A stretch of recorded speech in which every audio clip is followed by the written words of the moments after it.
नमस्कार दोस्तों, स्वागत है आप सबका मेरे YouTube चैनल पर। दोस्तों, आज चर्चा करेंगे जब चंद्रमा खाना नंबर 2 में होता है, सेकंड हाउस में होता है तो कैसा असर देता है। लाल किताब में इसके बारे में क्या बताया गया है। लेकिन दोस्तों, इस जानकारी से पहले मेरी आप सबसे रिक्वेस्ट है कि आपको मेरी वीडियो अच्छी लगे तो मेरी वीडियो को लाइक करें, शेयर करें और मेरे YouTube चैनल को जरूर सब्सक्राइब करें और नोटिफिकेशन बेल को भी जरूर दबाएँ, जिससे मेरी आने वाली वीडियोज़ की जानकारी आपको मिलती रहे। तो दोस्तों, शुरू करते हैं आज का विषय। चंद्रमा सेकंड हाउस में खाना नंबर 2 में कैसा असर देता है। दोस्तों, लाल किताब के अनुसार कोई भी ग्रह एक ही घर में अपना अच्छा असर भी देता है और बुरा असर भी देता है। वो कंडीशंस देखनी होती हैं कुंडली में ग्रहों की क्या कंडीशंस बन रही हैं, उसके आधार पर यह डिसाइड किया जाता है कि ग्रह अपना मंदा असर दे रहा है या अपना नेक असर दे रहा है। तो दोस्तों, सबसे पहले बात करते हैं जब चंद्रमा सेकंड हाउस में है और नेक हालत का है। तो ऐसे जातक की आमतौर पर बहन नहीं होती और भाई जरूर होते हैं। अगर उसके अपने नहीं होते तो उसकी जो पत्नी होती है उसके भाई जरूर होते हैं। दोस्तों, ऐसा व्यक्ति दौलतमंद होता है, पैसा होता है इसके पास, इसको औलाद का सुख मिलता है और माता पिता का सुख मिलता है जब बृहस्पति अच्छा होता है। और ऐसे व्यक्ति को मैदाने जंग के सामान में कभी कमी नहीं होती और ना ही कभी हार देखता है ऐसा व्यक्ति, और ना ही इसे कभी नुकसान होता है। जब चंद्र नंबर 2 वाला चंद्रमा की चीज़ें कायम रखता है अपने पास, तो इसको पुश्तैनी जायदाद जरूर मिलती है और विरासत में हिस्सा जरूर मिलता है। जो टेवे वाला है उसकी खानदानी नस्ल कभी बंद नहीं होती, चाहे औलाद के योग हैं लाख मंदे ही क्यों ना हो। मतलब इसके यहाँ औलाद जरूर होगी, चाहे औलाद ना होने के कितने ही योग। दोस्तों, ऐसे व्यक्ति का जो जन्म है आमतौर पर शुक्ल पक्ष में होता है। अगर ऐसा नहीं है तो ऐसे व्यक्ति को चंद्रमा अपनी इसकी आखिरी उम्र में नेक असर देगा। और अगर ऐसा व्यक्ति चंद्रमा की चीज़ें कायम करे तो चंद्रमा और इसका बुढ़ापा दोनों ही इसको नेक फल देंगे और वो कभी भी सताया हुआ नहीं होगा। चंद्रमा की चीज़ें क्या हैं दोस्तों? चंद्रमा की चीज़ें हैं चावल, चांदी, नेचुरल वाटर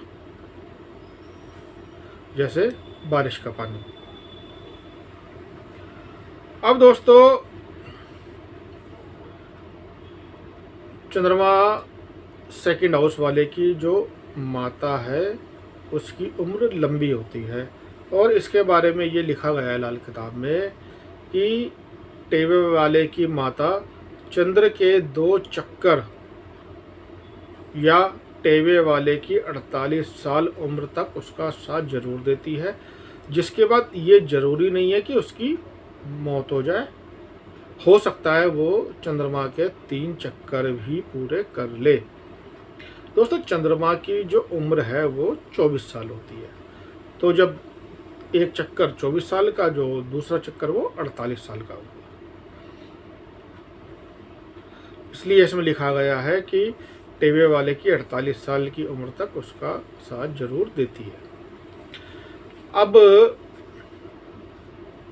अपनी खुद की लंबी उम्र के लिए टेवे वाले को क्या करना चाहिए?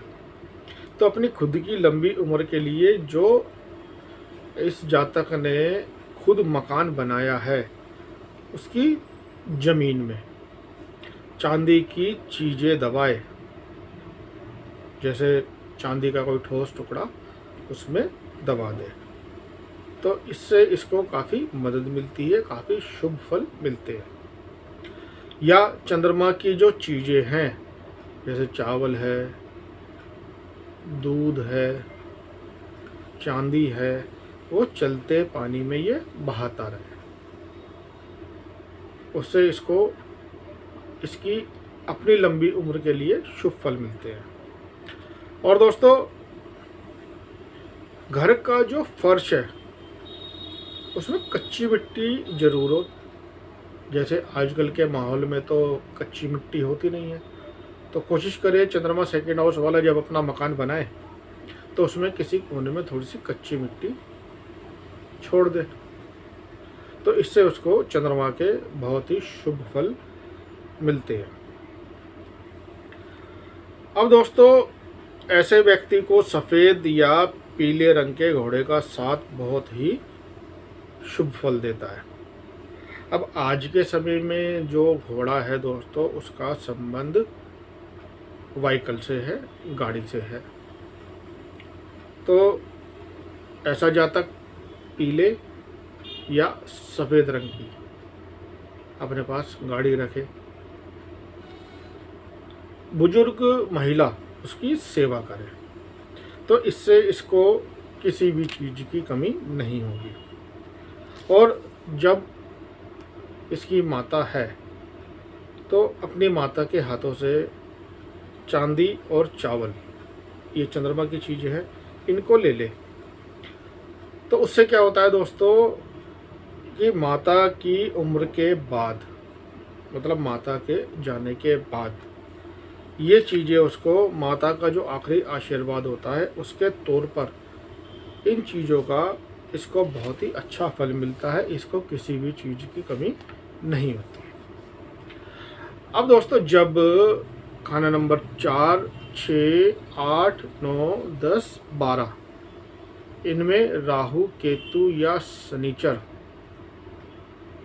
बहैसियत पापी ग्रह कोई ना हो, तब ऐसे में दोस्तों ऐसे जातक की जो माता है, तो माता की जो उम्र है आमतौर पर कुंडली वाले की 48 साल की उम्र तक साथ जरूर देती है, मतलब माता की उम्र लंबी होती है। और दोस्तों, जब कुंडली में चंद्र जागता हुआ हो तो ऐसे में क्या होता है, ऐसे में इसको खुद अपनी और इसकी जो ससुराल है दोस्तों, ससुराल भी सेकंड हाउस से देखी जाती है लाल किताब के हिसाब से, तो इसको इसकी जो खुद की माली हालत है, फाइनेंशियल कंडीशन है, इसकी और इसके ससुराल की दोनों ही अच्छी होंगी जब चंद्रमा जागता हुआ हो कुंडली के अंदर। अब दोस्तों, जब खाना नंबर 4, 6, 8, 9, 10, 12 में राहु, केतु या शनिचर पापी होकर बैठे हों, तब चंद्रमा की जो हालत है और माता की जो उम्र है उसका फैसला होता है बृहस्पति से। तो बृहस्पति कुंडली में जिस हालत का होगा वैसा ही फल मिलेगा। अब दोस्तों, बात करते हैं मंदी हालत के बारे में, जब चंद्रमा सेकंड हाउस में है और मंदी हालत का है। तो घर के अंदर दोस्तों, मंदिर में, घर का जो मंदिर है उसमें वो घंटे और घड़ियाल बजाना, अगर ये बजाए जाते हैं तो इससे बे औलाद व्यक्ति होता है। तो सेकंड हाउस वाला ध्यान रखे कि अपने घर के मंदिर में घंटे घड़ियाल ना बजाए, वरना ऐसा व्यक्ति बे औलाद होता है। अब दोस्तों, सेकंड हाउस खाना नंबर 2, इसमें चंद्रमा उच्च का होता है, लेकिन जो केतु है वो 12th हाउस में उच्च का होता है, जो चंद्रमा के लिए ग्रहण करता है, चंद्रमा को ग्रहण लगाता है केतु। अब दोस्तों, चंद्रमा का संबंध है एजुकेशन से और केतु का संबंध है नर औलाद से, लड़कों से, मेल चाइल्ड से। तो दोनों में से दोस्तों सिर्फ एक ही का फल अच्छा मिलेगा। अगर औलाद होगी, लड़के होंगे, तो एजुकेशन अच्छी नहीं होगी, और अगर एजुकेशन अच्छी होगी तो फिर औलाद नहीं होगी।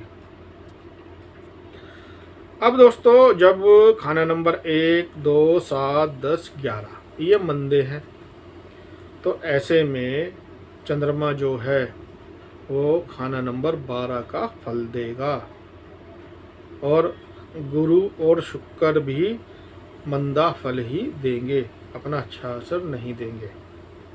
ऐसा व्यक्ति किसी दूसरे के लिए किसी भी काम का आदमी नहीं होगा, मतलब वो स्वार्थी होगा। अब जब सूरज खाना नंबर 1 में है, तो वैसे तो इस व्यक्ति की जो 25 और जो उम्र का 25वां और 34वां साल है, वो हर तरह से मंदा होगा और गरीबी से भरपूर होगा, मतलब बहुत इसको बुरे हालातों का सामना करना पड़ेगा जातक को। और ये जो मंदा हाल है वो 25 से 75 साल की जो उम्र है, मतलब वो 50 साल का जो अरसा है, वो इसका मंदा ही होगा। जब शनिचर नंबर 10 में है, खाना नंबर 10 में, तो इसका बुढ़ापा खराब होगा और उम्र का आमतौर पर 75 साल वो मंदे ही होंगे, अच्छा इसको फल नहीं मिलेगा। अब बृहस्पति जब 11th हाउस में है, तो वही कंडीशन है दोस्तों कि बुढ़ापे में बुरा हाल होगा ऐसे जातक का, और उम्र का जो इसका 90 साल का जो अरसा है वो भी मंदा ही होगा। अब बुध जब खाना नंबर 6 में है, तो ऐसे व्यक्ति की जो नज़र है वो कमज़ोर होती है। नज़र दोस्तों, नज़र का कारक शनि होता है, नज़र कमज़ोर होती है, और शनि का जो असर है, खुद का जो असर है शनि का, वो मंदा होता है। अब जब खाना नंबर 9, 10, 12 में पापी ग्रह होते हैं, तो माता की जो उम्र है वो शक्की होती है, और वो कब होती है? शनिचर की उम्र में, 9 साल, 18 साल, 36 साल की उम्र में माता की जो उम्र है वो शक्की होती है। जब खाना नंबर 1 में चंद्रमा के दुश्मन ग्रह हैं, कौन कौन है वो है बुध, शुक्र, राहु और केतु। और खाना नंबर 1, 2, 7, 11 मंदे हैं, तब दोस्तों सब ग्रहों का जो असर है वो मंदा ही होगा, लेकिन वो ग्रह राशिफल के होंगे, मतलब उनका उपाय हो सकता है। अब जब बुध है 3rd हाउस में और बृहस्पति है 9th हाउस में, अब दोस्तों वैसे तो यहाँ पर बृहस्पति और चंद्र एक दूसरे को मदद दे रहे हैं, लेकिन फिर भी ऐसे व्यक्ति को कारोबार में तरक्की तब ही मिलेगी, मतलब कारोबार में इसकी तरक्की होगी लड़ाई झगड़े के बाद। और इसके लिए जो उपाय बताया गया है वो ये है, जब बुध नंबर 3 में और बृहस्पति नंबर 9 में है, तो जो उपाय बताया गया है वो ये है कि जो हरे रंग का कपड़ा है वो छोटी कन्याओं को 40-43 दिन लगातार देना चाहिए। तो दोस्तों ये थी डिस्कशन आज चंद्रमा खाना नंबर 2 के बारे में। उम्मीद करता हूँ मेरी इस वीडियो से आपको एक अच्छी जानकारी मिली होगी। आपको मेरी वीडियो अच्छी लगे तो मेरी वीडियो को लाइक करें, शेयर करें और मेरे यूट्यूब चैनल को जरूर सब्सक्राइब करें। धन्यवाद।